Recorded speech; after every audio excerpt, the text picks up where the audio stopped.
Buenas tardes, jóvenes. Esta es una clase para mis alumnos de la universidad. Soy el doctor Edil Enrique Toledo, médico cirujano. El tema hoy día es peritonitis. Es un tema también importantísimo porque ustedes van a ver o se van a encontrar con este tipo de patología que a veces tiene etiologías diversas que ustedes deberían manejar muy bien. Una cosa importante en el tema de peritonitis es hablar un poco de su anatomía. ¿Ya? Es importante que ustedes conozcan que el peritoneo tiene dos divisiones o dos capas peritoneales, peritoneo o dos tipos de peritoneo, el peritoneo parietal y el peritoneo visceral. Una cosa para orientarla un poco, el peritoneo visceral es la que está adherido, la capa que está adherida a los órganos, es decir, al útero, a la vejiga, al hígado, etcétera, etcétera, etcétera.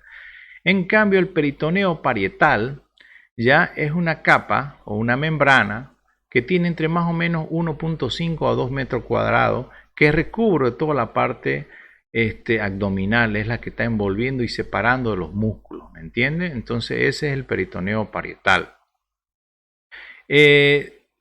Otra cosa importante en relación a la anatomía es que hay que ver que cuando hablamos de peritoneo, hablamos que dentro de la cavidad abdominal tenemos más o menos entre 50 a 100 ml de líquido estéril dentro de la cavidad abdominal.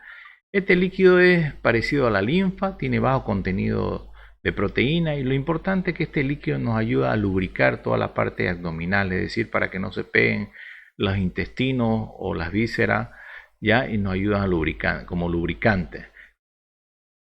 Entonces, nuevamente le dije que el peritoneo tiene dos capas, parietal y visceral. Y cuando hablo del peritoneo, hablo de que microscópicamente está formado por dos capas de célula, microscópicamente. Uno de tipo superficial, de mesotelio, que está por células escamosas, y la otra de tipo de tejido conectivo laxo, que tiene fibras elásticas, tiene colágeno, tiene grasa, ya macrófago, etcétera, etcétera. Y lógicamente tiene una rica red capilar y una rica red linfática. Entonces, un poco importante esto porque anatómicamente, microscópicamente, hay dos tipos de células. Ya le dije, las superficiales, dado por el mesotelio, ¿ya? Y la profunda, dado por tejido conectivo, ¿ya? Y que tiene una rica red capilar y linfática. Eso un poco de anatomía para que sepan. Otra cosa importante en el tema de peritoneo es su inervación. ¿Por qué digo que es importante? Especialmente el peritoneo parietal, porque la inervación del peritoneo parietal es el que me da a dar en realidad el diagnóstico de un abdomen agudo. Por lo tanto, especialmente el peritoneo parietal está provisto de nervios somáticos, es decir, de fibras nerviosas aferentes somáticas, dado por los 6 últimos nervios intercostales, ¿ya? Que son muy sensibles, ¿ya?, a toda clase de estímulos. Por lo tanto, el dolor que te va a producir cuando se inflama o se infecte o se distiende el peritoneo parietal es un dolor agudo, es un dolor localizado, es un dolor que te produce rigidez involuntaria de los músculos abdominales, que te produce hipersensibilidad, que te produce signos de rebote cuando hacen una semiología abdominal.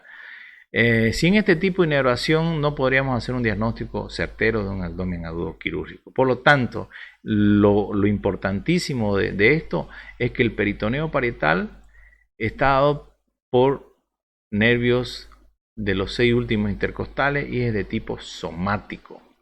Al ser somático por los intercostales, los 6 últimos intercostales, nuevamente le menciono que este es un dolor más agudo que se localiza bien el dolor, que produce rigidez involuntaria, que produce hipersensibilidad y lógicamente produce dolor a los signos de rebote semiológico.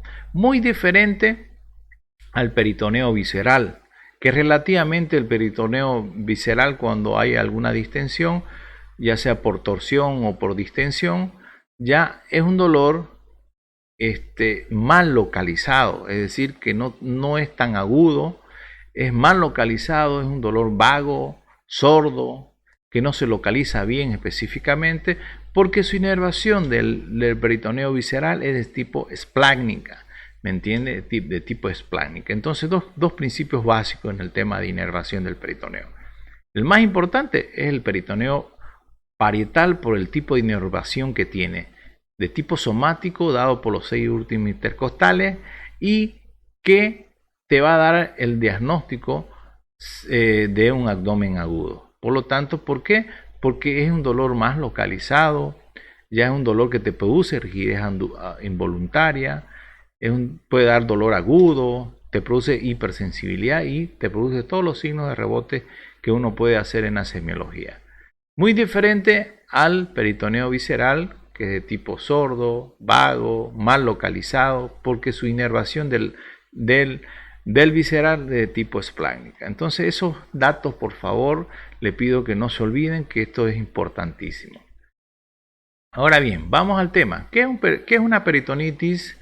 Simplemente la peritonitis es un proceso inflamatorio que puede ser localizado como también puede ser generalizado de la membrana peritoneal. Secundaria ¿a qué se puede producir? Secundaria a una irritación química, secundaria a una invasión bacteriana, secundaria a una necrosis local o secundaria a una contusión directa del peritoneo. Voy a dar más ejemplos más adelante, pero quisiera adelantar un poco. Por ejemplo, cuando hablamos de secundaria irritación química, cuando se perfora pues la vesícula, se perfora la vesícula, sale bilis, ya es una irritación química. Bacteriana, pues dentro de las peritonitis, la invasión bacteriana por una perforación del apéndice es la causa más común. Las necrosis por un infarto mesentérico o un golpe directo que irrite el peritoneo. Hablamos de contusión directa. Entonces eso es importante. Y cuando hablo de etiología, de factores etiológicos, ya le mencioné nuevamente que la bacteriana lógicamente es la causa más frecuente. Pueden producirse por hongo, por virus, por irritantes químicos o por cuerpos extraños. Cuando hablo de cuerpos extraños, es un poco más raro. Generalmente cuando hay un problema de un error médico, cuando se olvida alguna gasa, alguna compresa o algún irritante químico que tenga el guante o algún material quirúrgico, lógicamente esos son cuerpos extraños que a la larga van a producir o a corto, a mediano o a largo plazo van a producir una irritación peritoneal y se va a producir una peritonitis.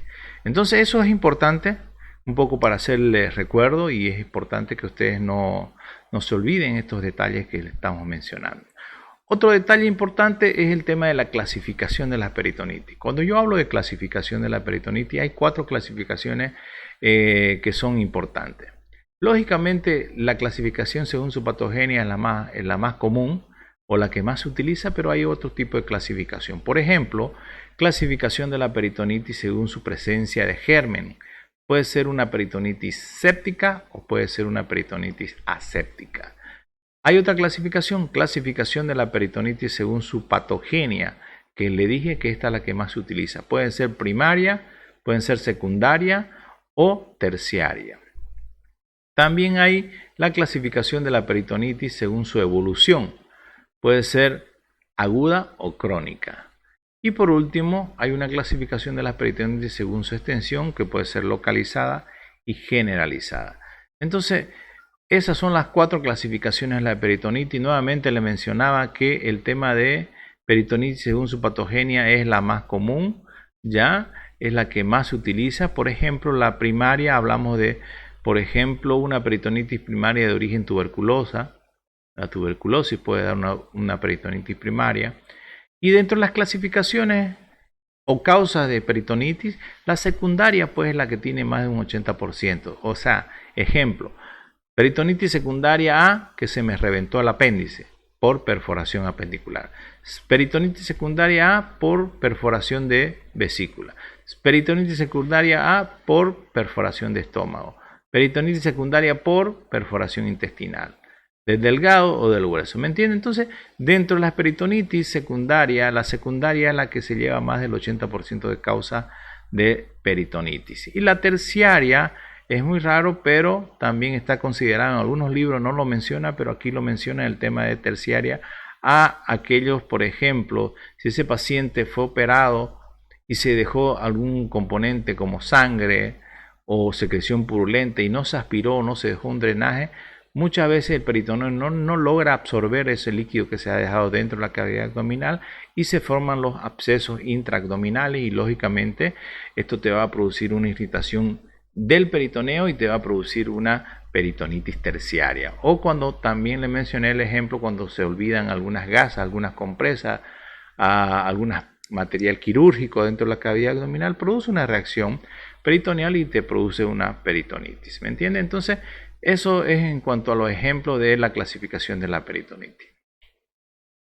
Bien, otra cosa importante de este tema es que en el peritoneo se producen cambios anatomopatológicos, es decir, que se van a producir alguna alteración en el peritoneo, pero va a depender de varios factores. Va a depender de la gravedad o del origen de la infección, ¿no? El tipo de bacteria que te produzca o la infección o otro tipo de infección. Va a depender de la edad del paciente. No nos olvidemos que menores de 5 años o mayores de 60, 70 años, los cambios son diferentes. El tema del sexo es importante porque podemos sospechar por una perforación de quiste ovárico, ¿me entiende? O una torsión de ovario. En el hombre no tiene ovario, por lo tanto en la mujer ya uno debería sospechar eso. El estado general es importante porque va a depender de la gravedad de que está produciendo usted al paciente y de acuerdo al estado general pues va a decir mucho. El tema de la resistencia al huésped, el tema de la prontitud o la eficacia de que el método terapéutico sea ideal. No nos olvidemos que cuando hablamos de peritonitis, hablamos de que es una patología que debe ser tratada a tiempo, diagnosticada y tratada oportunamente, porque ya viene una serie de complicaciones que ustedes lo pueden tener. Bueno, esta lámina que les estoy mostrando, jóvenes, es importantísima. Espero que nunca se olviden cuando ya estén con pacientes. Aplíquenlo, por favor. Es un consejo de amigo que le doy porque si uno lleva en su mente y se acuerda cuando esté tratando un paciente con peritonitis y se acuerda de estos 4 elementos, seguramente el diagnóstico va a ser certero. Ahí dice en la lámina, la mayor preocupación del médico, ¿ya?, debe ser el diagnóstico precoz, es decir, del diagnóstico oportuno. Ya para ello debe contar con 4 elementos fundamentales. Nuevamente le decía que estos elementos que le estoy mencionando o que le voy a mencionar nunca tienen que olvidarse. Es algo como cultura general de medicina. Por ejemplo, todo paciente que tiene peritonitis, ¿qué debe tener? Generalmente todos los pacientes que tienen peritonitis tienen dolor abdominal. ¿Me entiende? Entonces el dolor es un signo importante en la peritonitis. Todo paciente que tiene peritonitis tiene disminución o abolición de los ruidos aéreos. Es decir, que no hay ruidos. Al final el intestino se paraliza. Entonces, disminución o abolición de los ruidos. Segundo elemento importante. Tercer elemento para el diagnóstico de una peritonitis es que todo paciente con peritonitis tiene la contractura muscular, vientre en tabla o rigidez abdominal. ¿Me entiende? En los libros, en la mayoría de los libros mencionan que este es el signo patognomónico, es decir, es el signo más principal para el diagnóstico de peritonitis, la rigidez abdominal o la contractura muscular. Entonces, jóvenes, por favor, quiero que no se olviden esos elementos, los 3 elementos fundamentales, y lógicamente hay un 4º elemento que habla de signos y síntomas de repercusión tóxica infecciosa. Cuando yo digo signos y síntomas de repercusión tóxica infecciosa, me refiero a que el paciente puede tener náusea, puede tener vómito, puede tener alzas térmicas, diaforesis, etcétera, etcétera, etcétera. A eso se refiere a signos y síntomas de repercusión tóxica infecciosa, náuseas, vómitos, alzas térmicas. ¿Me entiende? Entonces, por favor, 4 elementos que nunca tienen que olvidarse. Nuevamente los repito, 4. Primero, dolor abdominal. Segundo, disminución o abolición de los ruidos hidroaéreos. Tercero, que en la mayoría de los libros menciona de que es el signo más importante, contractura muscular o rigidez abdominal. Cuarto, signo y síntomas de repercusión tóxica infecciosa. Es decir, ejemplo, náuseas, vómitos, alzas térmicas. Entonces, esos 4 es importantísimo. Entonces, jóvenes, cuando estén con pacientes ya y hacen y toman en cuenta estos 4 elementos, si reúnen los 4 elementos, seguramente el paciente o usted se está tratando a un paciente que tiene peritonitis. ¿Me entienden? Por favor, es pregunta para la vida, eso espero que nunca se olvide. Ahora, hablemos un poco, ya hemos hablado de los elementos fundamentales para llegar al diagnóstico, pero ¿cómo llegó a un diagnóstico? Siempre lo que llevaron en semiología, hablar de una historia clínica exhaustiva, hablar de un examen físico exhaustivo y minucioso. Una vez tienen esos 2 elementos fundamentales, pues llegan al diagnóstico, pues, ¿no? Una vez llegan al diagnóstico, ustedes tendrán que solicitar los exámenes pertinentes de acuerdo a tu hipótesis diagnóstica y etiología de tu peritonitis. ¿Me entendieron? Eso es importante. Nuevamente es importante hablar del dolor. Cuando hablamos del dolor hay que ver qué tipo de dolor es, si es urente, si es tipo cólico, ya, etcétera, etcétera.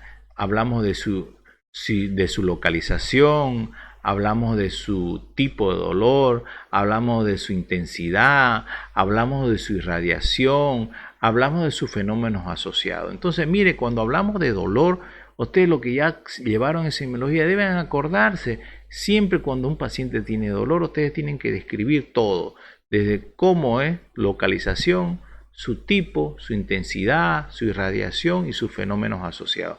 Son cosas que ustedes, por favor, no tienen que olvidarse. Acá vemos una imagen que, si bien es cierto, es una orientación que yo le hago a ustedes para que sospechemos de algunas patologías. Estoy hablando de cuando hay un dolor repentino, es decir, de un rato a otro te empezó el dolor y fue un dolor agudo e insoportable. Dice que el dolor, por ejemplo, si es localizado en región precordial, ¿me entiende? En región precordial, si es un dolor agudo e insoportable o repentino, tienen que sospechar un infarto mesentérico, un infarto miocardio. ¿Me entiende? Algún día, si tienen la oportunidad de interrogar a un paciente que ha tenido un infarto, ya de esos fuertes y ha sobrevivido, dicen que ven la muerte. ¿Me entiendes? Porque es un dolor de un rato a otro, es decir, repentino, agudo, insoportable.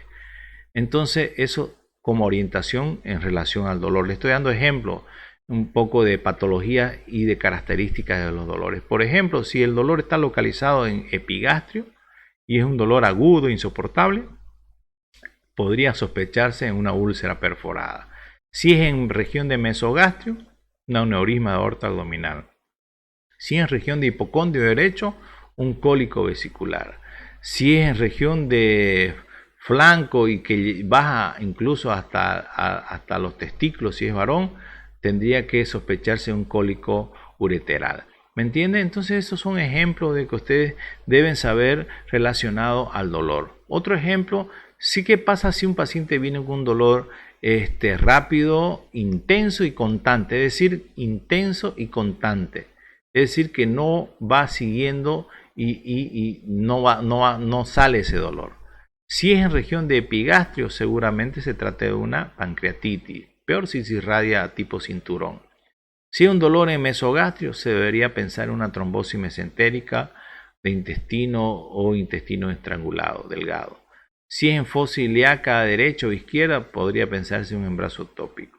Entonces esos son ejemplos de dolor. Por ejemplo, si es un dolor gradual y constante, es decir, que estoy hablando que es un dolor que empieza despacio y va aumentando, ¿me entiende? Entonces ese dolor constante y gradual, de acuerdo a su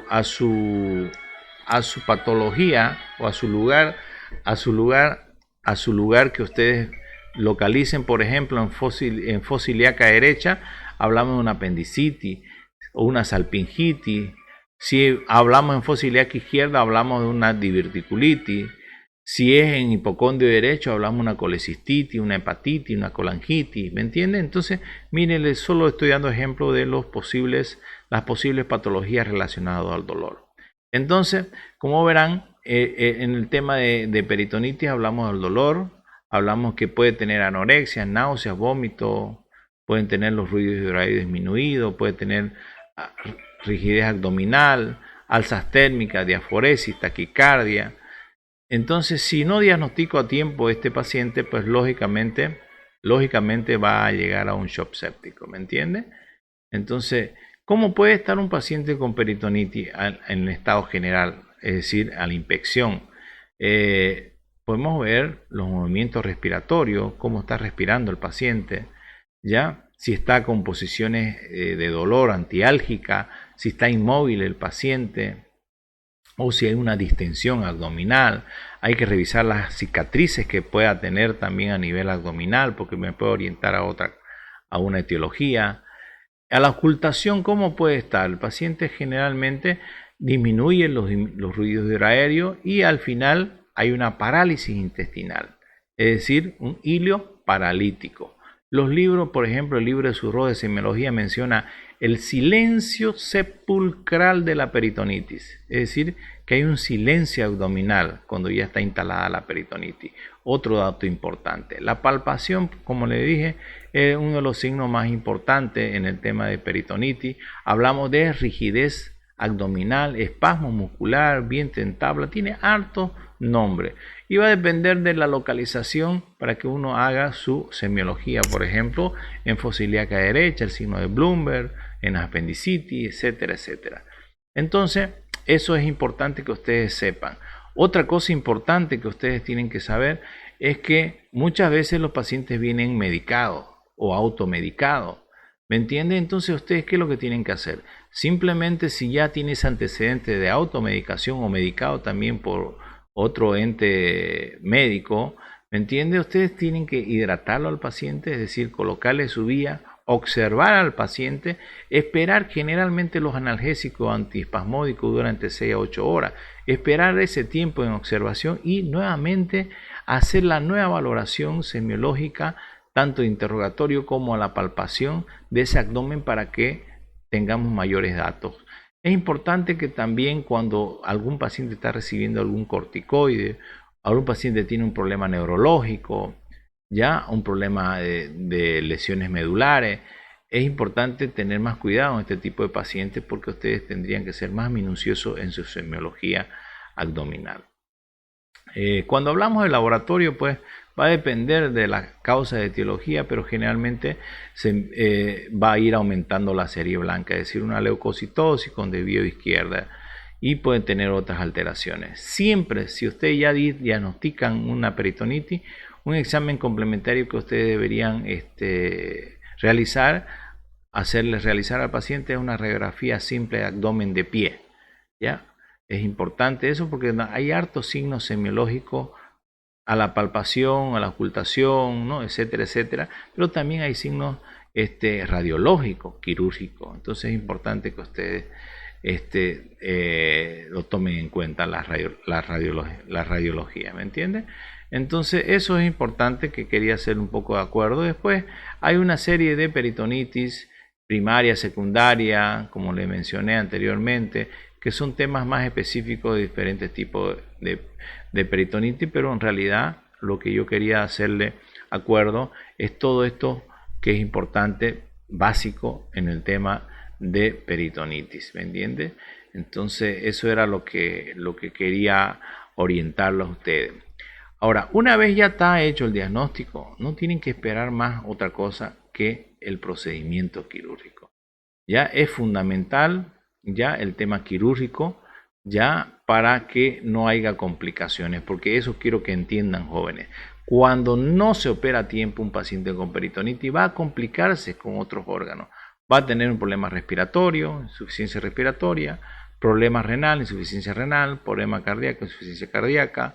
Entiende, una serie de órganos afectados cuando no es tratado a tiempo un paciente con peritonitis.